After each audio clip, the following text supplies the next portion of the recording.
y bienvenido a un nuevo espacio de Cuba y su historia. En la noche de hoy vamos a hablar del Instituto de la Memoria Histórica Cubana.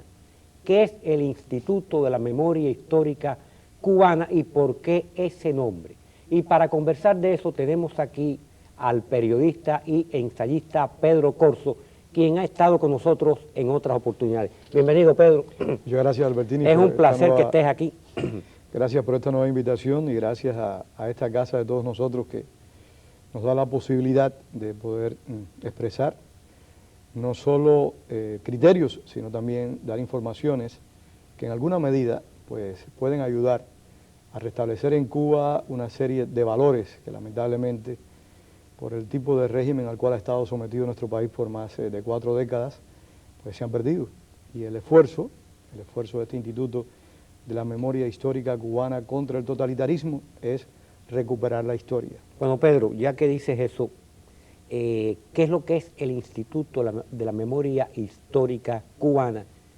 ¿Qué está haciendo y qué pretende? Es una pregunta amplia que oportunamente yo iré interrumpiéndote para introducir nuevas preguntas.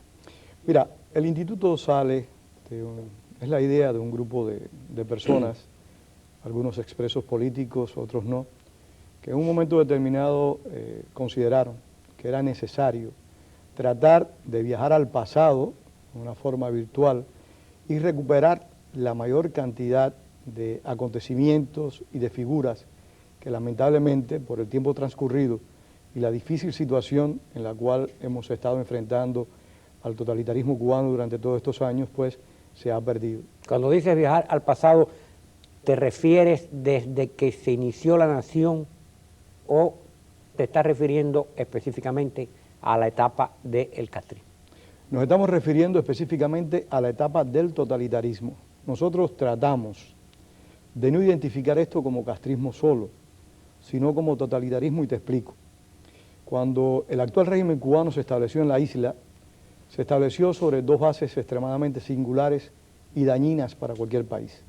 Primero, fue un régimen de características mesiánicas por su principal conductor y expositor. Segundo, ese mismo conductor y expositor, debido a sus grandes ambiciones y debido también a una serie de condiciones internacionales muy particulares, concibió aliarse con una doctrina totalitaria. Por lo tanto, en Cuba se estableció un cóctel altamente peligroso que, en mi opinión, solo tiene 2 precedentes y no tan críticos, mira cómo expreso. Se estableció el mesianismo junto con el totalitarismo. O sea, una figura máxima en la cual un sector de la población creía y depositaba toda su fe, y una sociedad totalitaria que controlaba no solo el pensamiento, sino también los recursos económicos, los recursos morales, y que también iba a tratar de viajar al pasado de una forma destructiva, iba a tratar de destruir los 3 valores fundamentales sobre los cuales se sustenta la nación: el espíritu, el alma de esa nación, la cultura y la política. Y lamentablemente así ha acontecido, lo han ido destruyendo de una manera prácticamente total. Y en este esfuerzo que estamos haciendo es recuperar de una manera lo más directa posible la memoria de las personas que enfrentaron esa destrucción de los valores nacionales de diversas maneras, de diversas formas. Los que lo enfrentaron considerando que la violencia era una alternativa, y los que lo enfrentaron y lo enfrentan considerando que el diálogo cívico, la discusión, el trabajo político es otra alternativa. No importa la estrategia que estén promoviendo grupos o personas. El propósito del instituto es recuperar toda esa historia de una manera directa y lo más fiel a la realidad posible. ¿El instituto la está recuperando como testimonio o a la vez está haciendo un trabajo crítico de análisis de esa etapa? No. El instituto está recuperando el testimonio, la vivencia. Porque si nosotros empezamos a hacer desde ahora un análisis crítico, si nosotros desde ahora empezamos a hacer consideraciones, valoraciones de determinadas conductas, estamos ya dándole a esta labor una proyección política. Porque cada uno de nosotros tenemos una interpretación muy subjetiva de los hechos del pasado y del presente cubano. Entonces, lo que estamos tratando de hacer en este momento específicamente es recuperar testimonios de personas que participaron y que participan, de recuperar fechas a través de conversaciones con testigos, etc. Ya que tú hablas de los testimonios, yo quisiera que tú compartieras con nosotros y con nuestros televidentes qué ha hecho el instituto en eso que tú le llamas el testimonio. ¿Qué se ha producido? ¿De qué manera lo están haciendo? Bueno, mira, hasta el momento presente el instituto logró producir un encuentro hace 2 años, cuando se cumplió el 40 aniversario del fusilamiento de 5 dignos cubanos, el 12 de octubre del 60. Dimos un acto muy grande donde invitamos a un grupo de alzados. ¿Por qué no dices el nombre de esos 5 cubanos? Porfirio Remberto Ramírez, presidente de la FEO Universitaria Central. Sinencio Guach, Plinio Prieto, Palomino, José Palomino y Valentín del Sol. Fueron los 5 cubanos que fueron fusilados ese día en particular en la Campana, en las villas.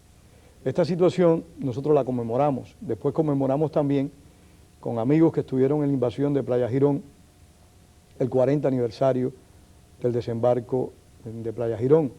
Hemos hecho un documental histórico que se llama Al filo del machete, gracias a la colaboración de unos amigos muy desinteresados, entre los cuales pues se encuentra alguien que nos distingue con su amistad, que es Luis Díaz, y otros muchos amigos que trabajan aquí en el Canal 17. Indiscutiblemente ese documental, la fase de producción, sin el conocimiento de Luis Díaz no hubiese sido posible hacerlo en el tiempo que se hizo y con la calidad que se hizo. Evidentemente, el conocimiento, los recursos y las posibilidades que tiene Luis, y la dedicación. Y la voluntad de Luis Díaz, de Pedro Suárez Tintín, de fines muchos, de semana, horas de descanso. De muchos. De Enrique Encinosa, que hizo un trabajo realmente notable. Fue posible hacer el documental que está en Cuba, en muchas partes de Cuba. Por cierto, Pedro, yo quiero compartir esto contigo, tú lo sabes, pero yo lo voy a decir. En la radio local, por cierto, fue en Radio Mambí, se comentó y surgió un comentario que se había recibido información de la disidencia interna de diferentes partes de Cuba, donde se reportaba que las llamadas videocaseteras, el gobierno de Castro no las estaba dejando entrar ni las estaba vendiendo. Y uno de los motivos fue por el impacto tan grande que causó entre la población de Cuba ese documental Al filo del machete. Porque hay una cosa que es imprescindible decir. Castro lleva 43 años en el poder y hay una gran cantidad de jóvenes dentro de la población de Cuba. Y dentro de esos jóvenes ha causado tremendo impacto ver a esas personas, ya muchos de ellos mayores, cómo hablan y con la naturalidad que hablan en ese documental Al filo del machete, todo lo que aportaron por la libertad de Cuba y todo lo que quedó en el camino por esa libertad. Perdóname que te haya interrumpido, pero yo quería compartir eso porque como cubano me siento orgulloso de ese documental y del alcance tan grande que ha tenido. Ese documental es uno de los fundamentos por los cuales, y otros más que vamos a hacer, de los que hablaremos en breve, por los cuales el instituto se fundó.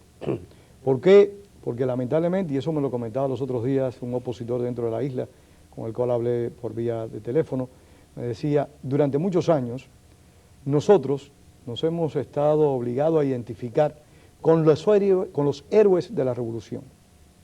En este momento, gracias a tener informaciones de este tipo, tenemos posibilidad de identificarnos con otros héroes que no tienen nada que ver con el dogma que se ha establecido en Cuba. Y esto es muy importante, Albertini, y si nosotros nos remontamos a los orígenes de la lucha contra el régimen actual, podemos apreciar cómo la mayor parte de las organizaciones que se constituyeron tomaron como patrones, como héroes, a personas que habían luchado en contra del régimen anterior. El régimen del general Batista. Del régimen de Batista, por supuesto, y que no se habían identificado con Fidel Castro. y tomaban a esa gente como patrones, y como aún después algunas organizaciones ya en el exilio fueron creando pues algún tipo de actividad y le daban nombre de esos héroes, de esos mártires que habían luchado contra Batista y que no se habían identificado con Castro. Y yo siempre me pregunté, ¿por qué? Si algo le sobra, si es que eso puede sobrar en un proceso, a un proceso político como el nuestro, son héroes y mártires. ¿Por qué tenemos nosotros que ir a buscar héroes de otros procesos que tienen todo mi respeto, que tienen toda mi admiración, cuando nuestro propio proceso político también tiene hombres y mujeres que lo dieron todo por sus ideales? Y estamos tratando eso, de que esos hombres y mujeres que murieron en la lucha, que murieron en prisión y que están luchando dentro de Cuba también, pues sean conocidos y sean respetados y debidamente valorados. Y te pongo un ejemplo, en este momento, en Isla de Pinos, hay dos bibliotecas independientes. Una se llama Julio Tantexier, uno que fue asesinado por la dictadura. Otra biblioteca se llama Ernesto Díaz Madruga, también fue asesinado por la dictadura. Pedro Luis Boitel, gracias a un esfuerzo grande del Directorio Revolucionario Democrático, es una personalidad altamente conocida en Cuba, todavía no al nivel que realmente merece Pedro Luis, pero se están esforzando muchos opositores en Cuba por identificarse con Pedro Luis Boitel. Hay otra biblioteca independiente en Cifuentes, en Las Villas, que se llama Monguito Pérez, un líder guerrillero que estuvo alzado contra el castrismo. En fin, podemos apreciar cómo esos héroes de la lucha, esos mártires de la lucha, están debidamente valorados en la actualidad o por lo menos se están conociendo. El instituto, tengo entendido que también ha editado publicaciones y que tiene un boletín, que por cierto tengo el último número aquí, Memoria, que se llama Memoria. Háblanos un poco de esa fase de algunas ediciones que han hecho ustedes y de este boletín Memoria. Bueno, mira, el boletín Porque Memoria... quiero que nuestros televidentes sepan que el instituto no es solo un lugar de conversaciones, de charlas, de reuniones. Se están generando documentos, se están realizando documentales, ya está el primero. Se está dejando la memoria, tanto escrita como cinematográfica, que eso es muy importante. Comparte eso con nuestros televidentes. En primer lugar, este documento Memoria, que se saca aproximadamente cada 3 meses, que su primer director fue Amado Rodríguez. Y ahora está Saturnino Polón quien lo dirige. Un gran amigo. Este documento pretende recoger anécdotas, efemérides, entrevistas, reproducir partes de libros que relatan y describen los acontecimientos de la lucha contra el régimen totalitario. Esa es la función de Memoria. Pero creo que el instituto también ha producido libros. Allá vamos. Propiamente. Tenemos una página en la internet, y quiero repetirlo, que se llama cubamemorial.org, repito, cubamemorial.org, que la realiza Daniel Urdanibia, que es quien está realizando esa página. Y en este momento... Perdona que te interrumpa, ¿hay algún teléfono? Porque esto está tan interesante que estoy seguro que va a haber televidentes que van a querer saber más del instituto y quizás recibir estas publicaciones al filo del machete, cómo lo pueden ver. ¿Hay algún teléfono donde...? Pueden llamar al 551-2096, repito, 305-551-2096. Pueden llamar, dejar ahí su mensaje en el caso que no hubiese nadie, y nosotros de inmediato le contestamos.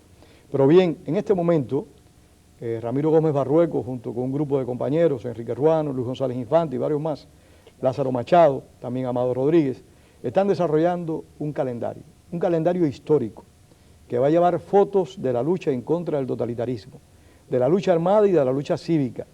Cada día de ese calendario va a señalar alguna actividad que se produjo en contra del régimen en los 365 días del año. O sea que no está exento un solo día del régimen castrista en que no se haya luchado, donde no haya existido o un acto heroico o un hecho represivo contra el pueblo de Cuba. Por supuesto que sí. Y eso va a estar en el calendario. De ahí va a salir un libro de efemérides únicas y exclusivamente dedicadas a la lucha, o sea, al proceso de confrontación, de cualquier manera, desde presentar un documento ante el gobierno, a hacer una protesta cívica en la calle, a en el momento determinado que un grupo de cubanos se alzó en armas en contra del régimen. Ese es un proyecto que tenemos que ya está bastante avanzado, que es un libro de efemérides de la lucha. Y por supuesto, estamos con la colaboración, como siempre, de Luis Díaz y de varias personas más, proyectando... Luis G. Díaz Ortega. Luis no se te G. olvide. Díaz Ortega, digámoslo así. Estamos proyectando 2 nuevos videos, uno que se va a llamar, tomando el nombre de una canción de un hermano, Manuel Villanueva, Yo los he visto partir, y otro que se va a llamar Los pueblos cautivos. Estamos en diversas actividades. Hasta el momento presente hemos publicado 2 trabajos de Ángel Cuadra, nuestro poeta, nuestro amigo. Un gran ensayista, un gran periodista, un magnífico Pau, poeta, excelente y que prestigia persona, al instituto por supuesto, con su colaboración, su inteligencia, su pluma. y presidente del Pen Club. Entonces, Ángel Cuadra ha publicado 2 trabajos orientados, uno hacia la figura de Pedro Luis Hoytel, una figura muy importante en nuestra historia reciente, y el otro orientado a la labor literaria dentro de Presidio. Esas han sido las 2 publicaciones que hasta el momento presente el Instituto ha hecho, pero gracias a la colaboración de 2 ilustres cubanos, no quieren que mencionemos sus nombres, estamos en condiciones de sacar el calendario, como de sacar un libro sobre Presidio, que estamos elaborando, y también este libro de efemérides al cual he hecho referencia. ¿Qué otros proyectos tienes en estos momentos el instituto referente? Específicamente, ¿está apoyando el instituto a la disidencia interna dentro de Cuba? No. Nosotros no apoyamos de manera política a nadie. El trabajo nuestro es recuperar información y divulgar esa información. Y esa información, entre las personas que tienen que conocerla, por supuesto, están las personas que están en Cuba luchando contra el totalitarismo. Pero nosotros no ayudamos en ninguna medida como institución. Cada uno de los miembros del instituto tiene derecho y puede pertenecer a la organización que quiera, participar en el acto público que entienda pertinente, ayudar al disidente que quiera ayudar. Pero como instituto nosotros hemos hecho un claro y definido compromiso. Nuestra función es recoger la historia y divulgar los acontecimientos de la historia. Es más, es nuestra intención bien directa y bien clara, bien concreta, no dar opiniones. Eso tú sabes, Pedro, que eso es una cuestión que hace muy serio, pero sumamente seria, la labor del Instituto de la Memoria Histórica Cubana. Porque yo sé que todos los que integran ese instituto en su momento lucharon contra el castrismo y han pagado una alta cuota de sacrificio personal. Sin embargo, en el instituto todo se hace con un racionamiento histórico.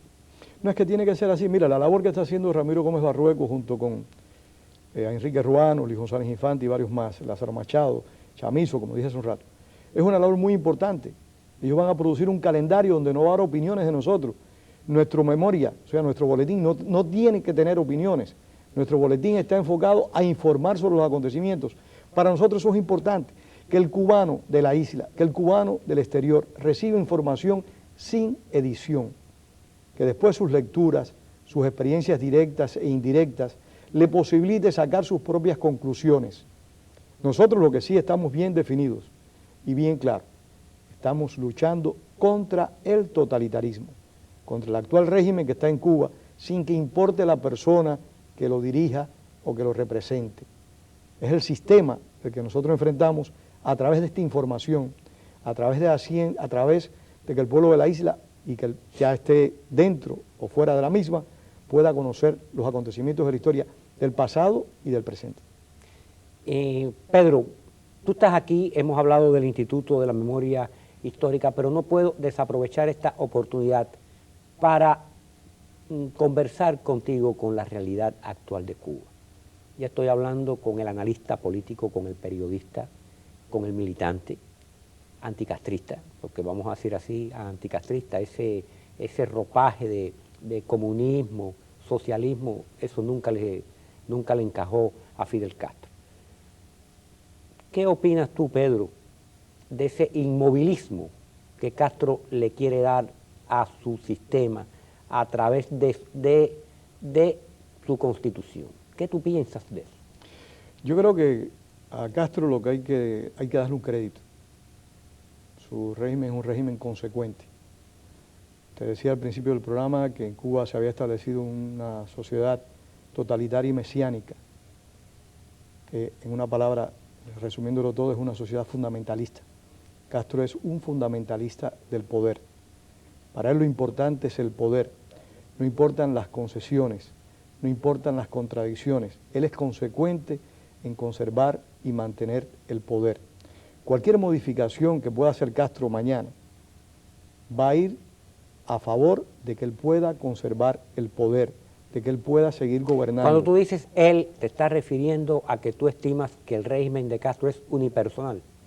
Yo considero que a pesar de que algunas personas dicen hoy que Castro no gobierna, yo considero que tal vez él hoy le dedique menos tiempo a cosas que no tienen una gran relevancia. Yo creo que su régimen es personal y por eso repito, mesiánico y totalitario. Es una extensión de su cuerpo, pudiéramos decir. Su régimen se fundamenta en él y por eso creo que va a desaparecer el mesianismo, el totalitarismo cuando desaparezca ese mesianismo en el cual tiene una responsabilidad una gran parte del pueblo de Cuba, porque nosotros no podemos olvidar cómo un amplio sector nacional cubano cesó la crítica, cesó el cuestionamiento, apagó su voluntad ante el hechizo casi religioso que se produjo en Cuba en los primeros años de la Revolución. Ese hechizo casi religioso fue quien estableció los fundamentos y las bases para que hasta el momento presente el actual régimen se mantuviese en el poder. Esta es mi opinión muy personal que no tiene absolutamente nada que ver con el tema que conversábamos anteriormente. ¿Dejará memoria Castro?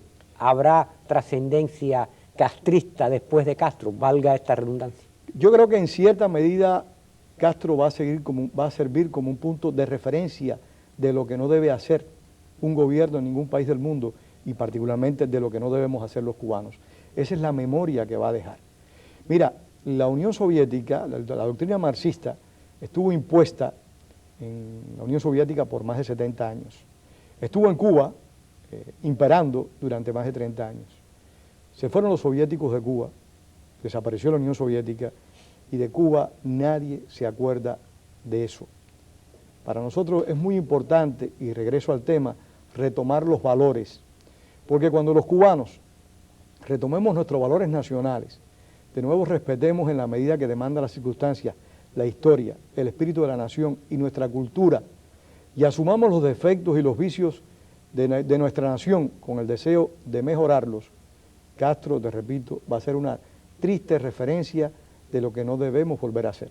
Sí, como en este caso lo pudiera ser un Adolfo Hitler para Alemania, por supuesto, que destruyó la nación, Benito Mussolini en Italia. Como lo es el mismo Franco, a pesar de algunas personas destacan sus progresos económicos de los últimos años, nadie quisiera en España que se volviera a establecer un régimen franquista, nadie quisiera en Cuba que se volviera a establecer un régimen castrista. Con el franquismo, ya que hablas de él, se reafirma lo que tú estás diciendo. Nadie se recuerda de Franco, creo que han removido estatuas de Franco, el Valle de los Caídos sigue ahí, pero ha quedado hay como un pequeño grupo de personas que pueden simpatizar con la figura de Franco, como se dice comúnmente, porque les hace falta un hombre fuerte que identifique y que marque sus pasos. Es posible, pero es una minoría que no representa nada políticamente. Pero esa minoría también puede reverenciar aún la memoria de Franco, porque en España hubo una transición. Y con esto surge otra pregunta. ¿Piensas tú que Castro, por determinado motivo, en algún momento patrocine una transición, o tú piensas que él siempre estará atrincherado en su pensamiento? Si la transición es cambio de poderes, no lo creo. O sea, que él muere con las botas puestas. Que cambie el sistema, no lo creo. Yo creo que Castro en un momento determinado sí podría, ya cuando no pueda más físicamente y mentalmente hablando, podría patrocinar una sucesión que es totalmente diferente dentro a de una su transición. Una sucesión. Un heredero a lo que él ha convertido en una especie de monarquía absoluta, porque es otra cosa que gobierna Cuba, es una monarquía absoluta.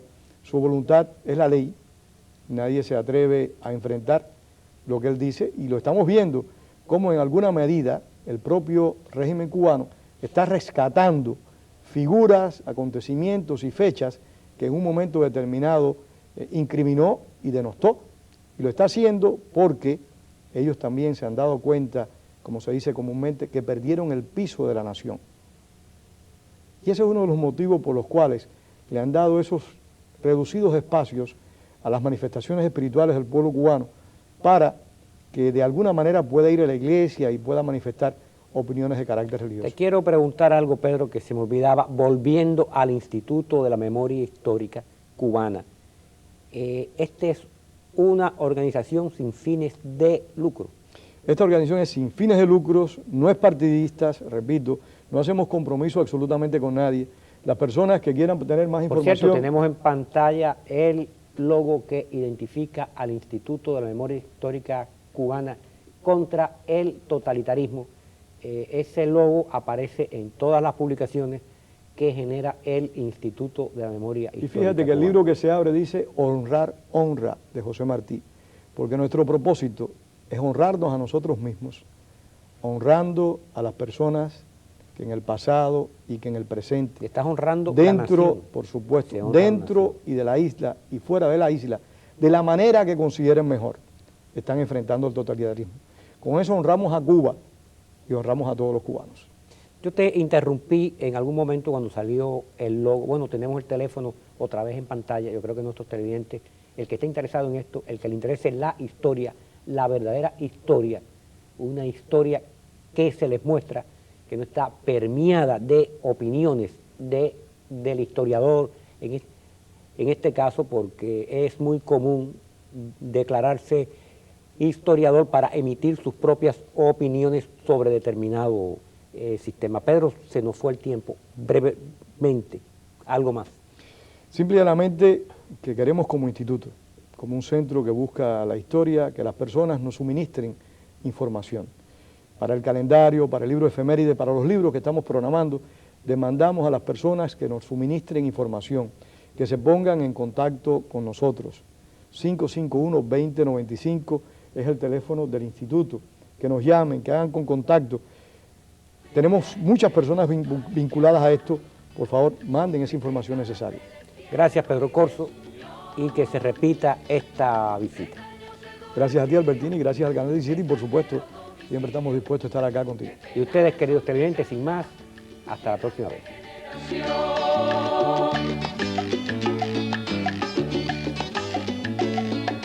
Armados más de esperanza que de metralla allá en Girón, confiados en la promesa de la potencia, los armaron y embarcados se quedaron acorralados por la impotencia. Salimos cientos de miles, casi desnudos de justicia y libertad. Buscábamos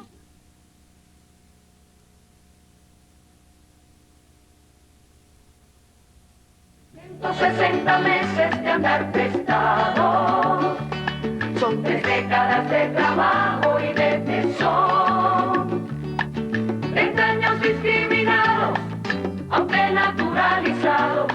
Qué triste es el son que canta mi vagabunda generación.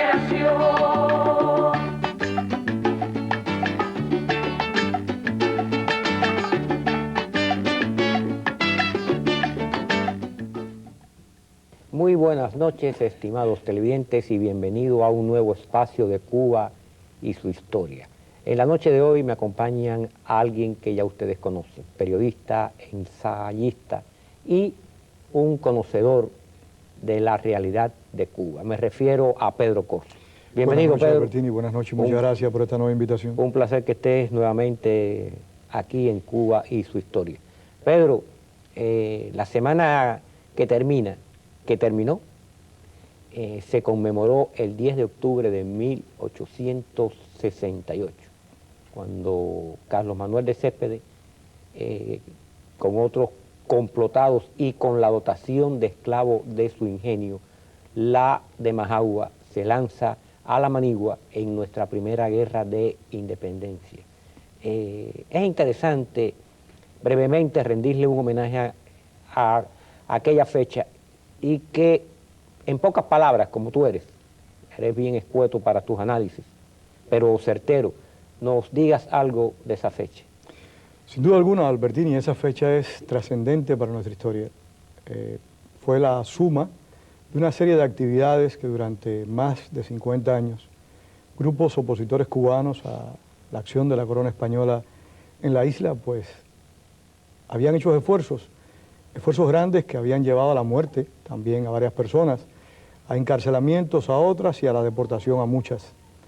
Pero el 10 de octubre del 68, la labor de Carlos Manuel de Céspedes y otros muchos patriotas más, porque aunque en ocasiones se tiende a sintetizar un acontecimiento histórico en una persona, eso es relativamente injusto.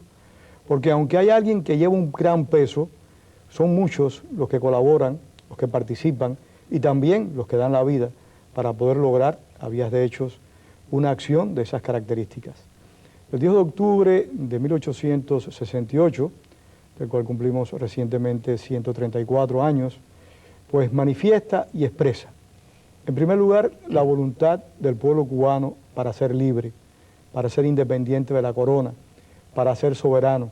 Manifiesta también el fin de la confusión de algunos cubanos que estaban a favor del anexionismo, de otros cubanos que estaban a favor de un régimen autonómico en relación a España y también, por supuesto, la convicción plena de que sí había un grupo grande, mayoritario, que estaba defendiendo la independencia plena. Pero dentro del proceso, gestado a partir del 10 de octubre del 68, hay algo que a mí me llama, entre otras muchas cosas, una atención en particular, y es la Constitución de Guaymaro. Tú y yo lo hemos conversado en más de una ocasión. La Constitución de Guaymaro es algo extremadamente singular. Me atrevería a decir que en ningún proceso insurreccional de América y quizás de algunas otras partes del mundo existe una constitución con esas características. Una constitución civilista, preocupada por el poder civil, donde le entregaba todo el poder a la Asamblea y le quitaba prácticamente todos los poderes al presidente de la República en armas. ¿Por qué? Porque la República se estaba estableciendo sobre conceptos de derecho, una expresión constante. Había una gran influencia de la Revolución norteamericana en aquellos hombres. Por supuesto, y de la francesa también. Fíjate que entre ellos habían muchos abogados. Agramonte era el más influenciado por la francesa, según tengo entendido, Ignacio Agramonte. Es posible, pero Agramonte, y ya que hace referencia al Ignacio Agramonte, fue un hombre que lamentablemente pereció en combate demasiado temprano. Porque Agramonte, que fue para muchos el promotor principal de una asamblea legislativa, de una constituyente con grandes poderes, cuando se percató lo imposible que era desarrollar la guerra con esas características, se dio cuenta, se percató que había que enmendarla, que había que modificar conductas y que había que en cierta medida modificar leyes, porque la guerra, lamentablemente, tiene a veces demandas muy particulares y eso determinó en cierta medida que Agramonte empezase a rectificar rumbos. Por eso muchos historiadores destacan la plasticidad, el talento de Ignacio Agramonte, un hombre de convicciones, de fe, un patriota en toda la extensión de la palabra, pero también un hombre con fuertes conceptos civilistas, pero consciente de que a veces las cosas no pueden ir por la ruta que uno más desea. Pedro, creo que uno de los grandes problemas que tuvo la República de Cuba fue la tosudez del gobierno español. La revolución de 1868, la guerra de independencia, esa primera guerra, fue un claro mensaje para España. Luego vino la paz de San Juan y España no cumplió lo que prometió. Y tuvimos que ir a otra guerra que España con toda su tosudez no se dio hasta que los norteamericanos intervinieron. Estoy encontrando una gran similitud con Fidel Castro. Creo que Fidel Castro, yo diría que es el heredero de toda la tosudez española de aquella época. No quiere hacer transición, no quiere abandonar el poder, no quiere dejar que nuevas generaciones dirijan los destinos de Cuba. Recientemente, en la Asamblea Nacional del Poder Popular, ese órgano que él tiene en Cuba para ejercer la influencia sobre la nación. Se dijo a instancias de él, por supuesto, que la revolución era irrevocable. Ahora le declara a la periodista norteamericana Barbara Walters que él no va a abandonar el poder.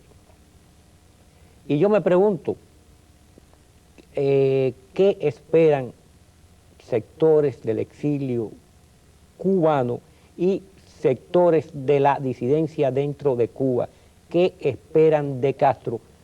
Porque muchas de estas personas siguen promoviendo un diálogo, un entendimiento, un acercamiento, y esto comenzó en el 1978 con el primer diálogo. Estamos en el 2002. Han transcurrido muchos años. Te estoy hablando mucho para que tú me hagas un análisis de esta situación. ¿Es posible dialogar con Castro? ¿Va a abandonar el poder Castro? ¿Qué podemos esperar los cubanos de esta tosudez de Castro?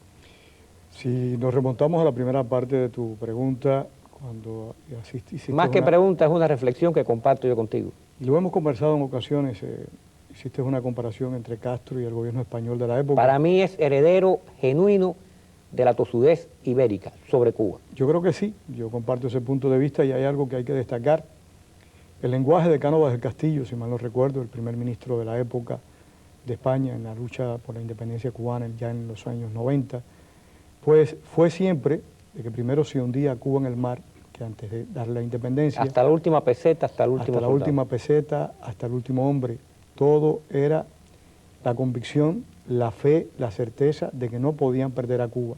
O sea, era una fijación la que tenía España con que no podían perder a Cuba. Aparentemente Castro, un buen heredero de esa tosudez a la que tú haces referencia, está convencido que él es Cuba. Y si él deja de gobernar a Cuba, pues Cuba se pierde. Castro ha logrado, a través de todos estos años, lograr insuflarle a una gran parte de la población la convicción de que él representa la nación, de que él representa el Estado, de que él representa el gobierno, de que él lo representa a todo, que él es la síntesis de la voluntad de un sector del pueblo cubano y por supuesto el símbolo de la nación en su conjunto. Y eso es un absurdo terrible, primero para los que lo creen, y segundo, para el propio Castro, que demuestra su espíritu mesiánico, que no ha cedido espacio. Los que conocen a Castro, y tú y yo tenemos amigos comunes que lo conocen un poco, siempre han dicho que Castro es un personaje de ideas fijas, un individuo que se niega a conversar, a dialogar, a cambiar de puntos de vista, cuando él tiene puntos de vista ya determinados, que esos puntos de vista solo lo cambia cuando las circunstancias lo determinan, cosa que se vio cuando el cambio de la moneda del dólar en el año 93, cosa que se ha visto con su aproximación a los Estados Unidos, un país que durante años el régimen cubano y todos sus adláteres pues han estado repudiando y condenando, y sin embargo prácticamente hoy los Estados Unidos se han convertido en una nueva meca para el gobierno cubano. Es más, hay algo muy interesante, y tú hiciste referencia a la entrevista que Castro le dio a la señora Barbara Walters, y es que en una ocasión la señora Barbara Walters le pregunta a Castro, ¿usted por qué no renuncia? ¿Usted va a renunciar? Y él le dice, no, yo no puedo hacer eso. ¿Qué diría mi pueblo? Yo tendría que pedirle a mi pueblo permiso, porque usted sabe, yo tengo mucha experiencia, y mi pueblo podría considerar, si yo renuncio, como una traición. Simple y llanamente es el hombre que se cree insustituible, y es cierto, lo es, para su modelo político. Y para el entorno de él. Por supuesto para su modelo político, porque Castro no es comunista en el término teórico de la palabra, Castro no es fascista en el término teórico de la palabra, Castro es castrista, Castro es un fundamentalista del poder, a él lo único que le interesa es gobernar. Y si él tiene que conceder cambios en Cuba, modificaciones en Cuba, siempre y cuando él conserve el poder, Albertini, él va a hacerlo, porque lo de él es gobernar. Mantenerse sentado en la silla de Mariana Grajales, como decía Rodolfo Santos Laras, todo el tiempo, gobernar a Cuba hasta que muera. Y eso demanda, ya aludiendo a la oposición, un replanteo, una reflexión profunda de la oposición sin importar dónde se encuentre esa oposición. Algo similar a lo que ocurrió con la oposición que enfrentó a Franco. ¿Por qué? Porque esa oposición tiene dos alternativas. O simple y llanamente espera, y hay algunos que ya lo están haciendo, eso es cierto, tanto en Cuba como aquí. Esperan la función biológica, la muerte de Castro para que allí se produzcan los cambios necesarios, como aconteció en España. El mismo Partido Socialista Español esperó la muerte de Franco para poder intervenir y participar activamente en la política. O están esperando eso, que es posible, o simple y llanamente se replantean y consideran y piensan qué métodos, qué acciones, qué actividades pueden ejecutar que lleven a la caída del régimen. Porque en definitiva lo importante, y lo hemos conversado en más de una ocasión, es derrocar el régimen totalitario. Las personas pueden ocupar un gran espacio, pero son intrascendentes en términos históricos. Pedro, habíamos hablado, y no me explicaste eso bien, sobre la función de estos cubanos que quieren una aproximación con Castro, que están conversando con Castro. ¿Tiene futuro eso? Son utópicos, porque considero que en la mayoría de estos cubanos hay una genuina, un genuino interés en solucionar pacíficamente la crisis de Cuba. Pero ¿qué pueden lograr? ¿Qué pueden hacer si Castro está cerrado? Quiero que eso sea más conciso. ¿Tiene futuro eso? Yo no creo que tenga futuro. Te voy a decir por qué no creo que tenga futuro. Por la propia naturaleza del régimen cubano. Un amigo común me dijo en una ocasión, la fuerza invita al diálogo y el diálogo a las concesiones. Si las personas que le están demandando a Castro un diálogo tuvieran recursos X, bélicos, económicos, propagandísticos, etcétera, para presionar a Castro un cambio de conducta, es posible, yo no aseguro nada, que se pudiera lograr algo. Pero mientras que una parte política que se opone a una parte en el poder no tenga recursos, no tenga medios, realmente puede estar haciendo una labor muy patriótica, muy encomiable, de alto prestigio y de mucho respeto, pero el resultado no va a ser el que ese grupo que está actuando desea, porque no va a lograr los cambios apetecidos. Lamentablemente Castro es un hombre convencido del poder, como dijimos hace un momento, y no va a ceder ningún tipo de poder, salvo que se vea realmente presionado. ¿Cómo? Eso le corresponde ya a los estrategas, a esos muchos que tenemos aquí que se creen pues, que conocen todas las fórmulas habidas y por haber, pero que realmente, por mucho tiempo, nosotros, tanto dentro de Cuba como fuera de Cuba, la oposición cubana, ha hecho una gran gala de valor, de desinterés, de entrega a la causa. Muchas personas han perecido, muchos han dedicado la mayor parte de su vida al proceso en la lucha contra el totalitarismo. Sin embargo, el éxito no lo hemos alcanzado. O sea, hemos cumplido con el deber, estamos satisfechos de eso, pero no hemos alcanzado el éxito. ¿Por qué? Porque me parece que nos han faltado estrategias realmente bien coherentes, bien montadas y continuadas. O sea, una estrategia que sea interrumpida no tiende a rendir frutos. Hay muchos sectores del exilio, yo diría, por usar una palabra, pero con todo el respeto, viejos dirigentes del exilio, hombres que en un momento dado tuvieron una participación muy activa y muy sacrificada en la lucha contra Castro, que el error fue confiar demasiado en nuestro aliado natural, en este caso Estados Unidos. ¿Hay fundamento para decir eso? Yo creo que sí. Yo creo que hace muchos años un amigo mío escribió un artículo que se llamaba Pólvora importada o autosuficiencia. Tú puedes buscar el concurso, el apoyo de un aliado, siempre y cuando tú mantengas el control de la estrategia.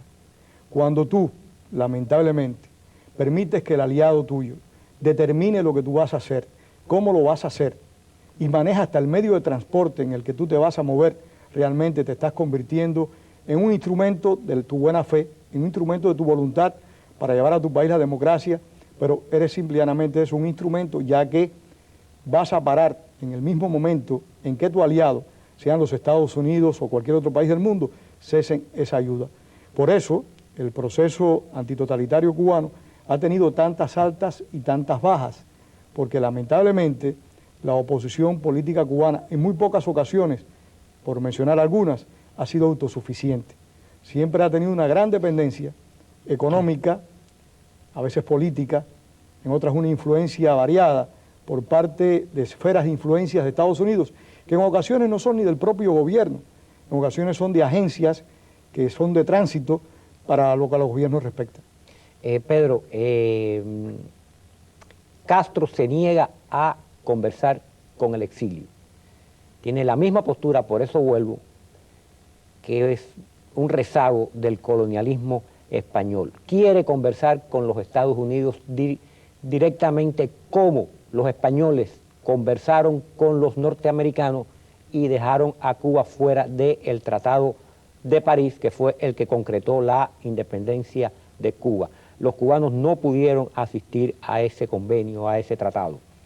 Castro se niega a conversar con el exilio.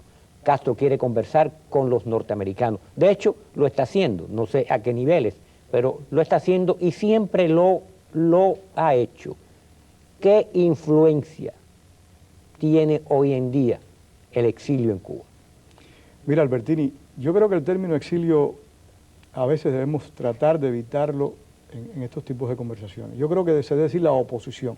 Porque Castro, en primer lugar, con quien tiene que conversar... Estás correcto, con porque la oposición está dentro y está fuera. Castro tiene que conversar con la oposición, si la oposición lo estima pertinente, en primer lugar la que está en Cuba, que son los que están realmente, aquellos que están luchando con honestidad, con sinceridad y con patriotismo, los que están corriendo los peligros. Pero bueno, vamos a hablar claro, riesgos. Y ahí el exilio juega su papel. Si no existiera un exilio militante, no hubiera esa oposición en Cuba, porque todo el respaldo de ellos está en el exilio. Esa es la segunda fase.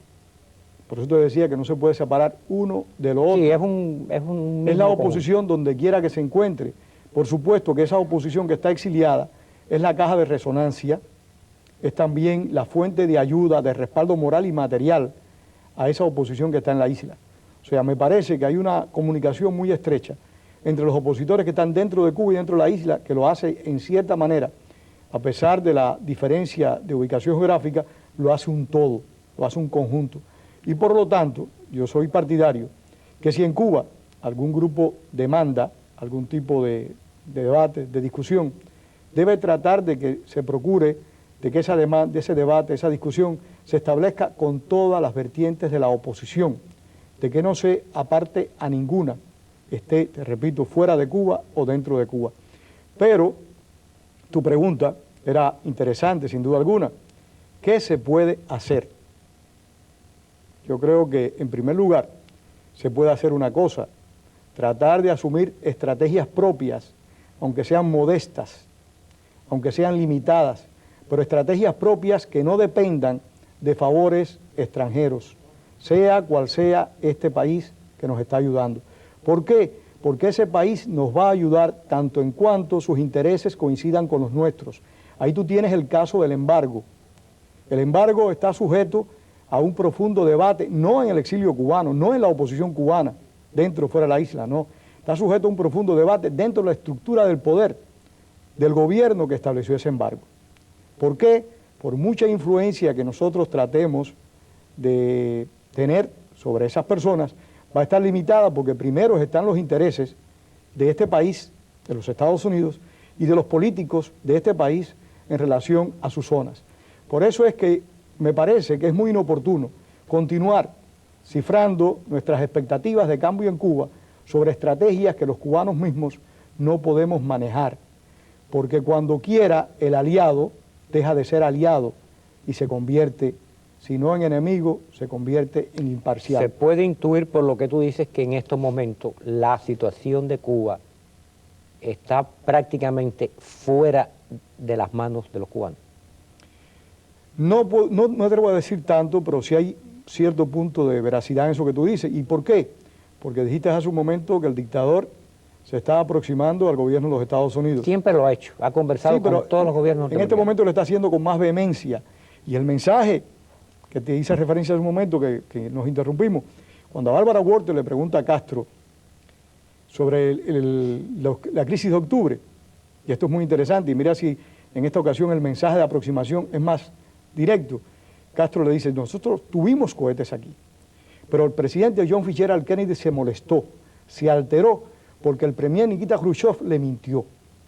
Cuando Kennedy le preguntó a Khrushchev, esto es textual, cuando Kennedy le preguntó a Khrushchev si había cohetes intercontinentales con capacidad nuclear en Cuba, Khrushchev dijo que no. Y eso fue lo que molestó a Kennedy. O sea, la culpa fue de Khrushchev. La crisis de octubre fue culpa de Khrushchev porque engañó a Kennedy. O sea, Kennedy es inocente. Sin embargo, sabemos por correspondencia ya desclasificada que Khrushchev le cogió miedo a Castro. Con otras palabras, dijo, este es un loco que nos puede buscar Por supuesto, un gran problema. Cuando él envió una carta, que la traigo aquí, que está archivada en la Universidad de George Washington, pidiéndole al premier soviético que atacara a los Estados Unidos nuclearmente si se produciera invasión en Cuba. Pedro, se nos va el tiempo y hay algo que últimamente a algunos pensadores del exilio están evaluando, políticos, y es que Castro es el hombre que más ha erosionado la nacionalidad cubana. Grandes sectores de la población de Cuba quieren abandonar la isla y otros no quieren ni tan siquiera ser cubanos. Estas personas que manifiestan esta teoría muy peregrina quizás dicen que en un futuro Cuba se podría convertir en un estado de la Unión Norteamericana debido al desencanto que Castro ha sembrado y que ha convertido a ese enemigo histórico, los Estados Unidos, en el país más amado en Cuba. ¿Tiene alguna sustentación para ti esta tesis que ya está tomando cierto cuerpo? No lo creo. Yo no creo que el pueblo cubano, en su mayoría, siempre existirán personas con tendencia anexionista, de integración a los Estados Unidos, porque no solo existen en Cuba, en muchos países de América Latina existe esa tendencia. Pero son tendencias minoritarias. Yo creo que el sentido de nación, a pesar de las altas y las bajas de los últimos años, está bien arraigado en el pueblo cubano. Comparto tu punto de vista de que Castro ha erosionado mucho los valores nacionales, de aquí hay numerosos cubanos, fundamentalmente los más jóvenes, con un profundo desencanto, con una gran tristeza de lo que nuestro país les ofreció en oportunidades de vida, porque no solo, como la dictadura hace mención, de darte la oportunidad de que aprendas a leer y a escribir, no solo de darte la oportunidad de que tú puedas operar una máquina sofisticada, no. Hay que también tener derechos y deberes que tú puedas cumplir sin ningún tipo de presión, que lo hagas por convicción. Porque de otra manera el ciudadano se convierte en un animal de granja. Y hay que recordar que los amos de esclavos se preocupaban porque sus esclavos estuviesen bien alimentados para poderlos explotar definitivamente. Y Castro no se preocupa ni porque el pueblo cubano se alimente debidamente. Por eso, y a pesar de eso, a pesar de esas situaciones, no creo que el pueblo cubano rechace el sentido de nación, pretenda aproximarse a este país o a cualquier otro. Porque también hay que destacar, si hay jóvenes que vemos que no les preocupa Cuba, que llegan aquí y rápidamente tratan de asimilarse a esta sociedad, hay otros jóvenes, tú los conoces, y yo los conozco como Eudel Cepero, Álvaro Alba, Armando de Armas, una gran cantidad de jóvenes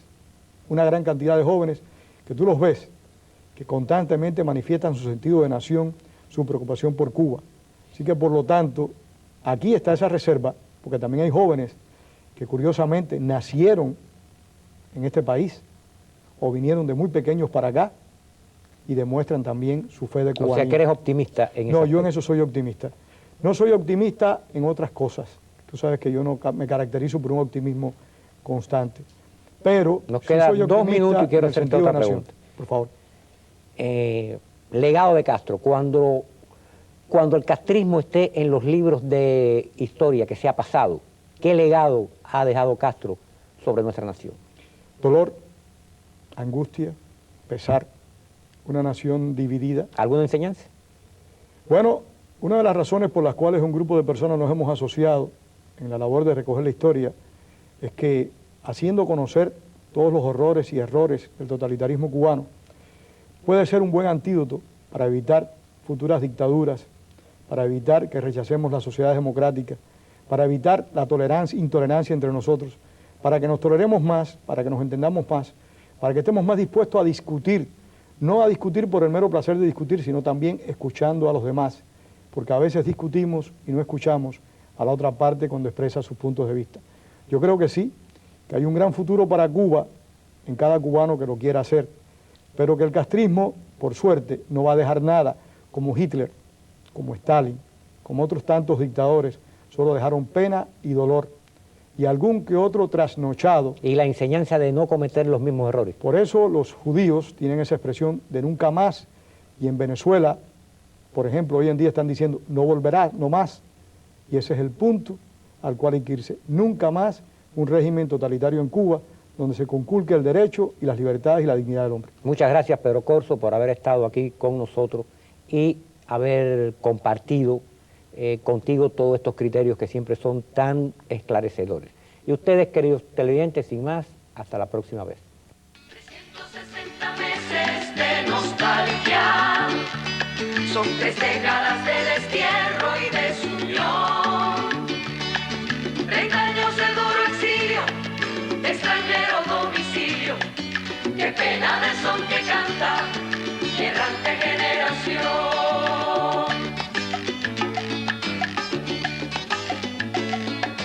Armados más de esperanza que de metralla, allá en Girón, confiados en la promesa de la potencia, los armaron y embarcados se quedaron acorralados por la impotencia. Salimos cientos de miles, casi desnudos de